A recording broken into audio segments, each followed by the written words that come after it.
आज दुपारच्या जेवणामध्ये मी मस्त अशी गरमागरम चपाती, त्यासोबत बटाट्याची भाजी, भात आणि त्यासोबत हिरव्या मिरचीच्या वाटणातलं वरण बनवलं होतं बघा. तर इथं वरण बनवण्यासाठी बघा मी तुरीची डाळ छान शिजवून घेतली, मस्त अशी वाटून घेतली म्हणजे गरगटून घेतली बघा. त्यानंतर हिरवी मिरची आणि लसूण मिक्सरला छान फिरवून घेतलं. त्यानंतर कढईमध्ये तेल टाकलं, थोडेसे जिरे, मोहरी, कढीपत्ता टाकली. त्यानंतर कट केलेला टोमॅटो घातला. टोमॅटो छान फ्राय करून घेतला आणि त्याचसोबत यामध्ये आपण जे हिरव्या मिरचीचं वाटण केलं ते वाटण घातलं.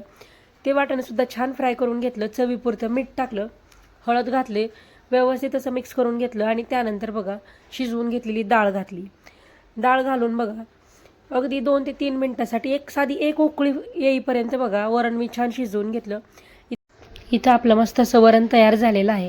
आता यावरतून मी भरपूर अशी कोथिंबीर घालून घेतली.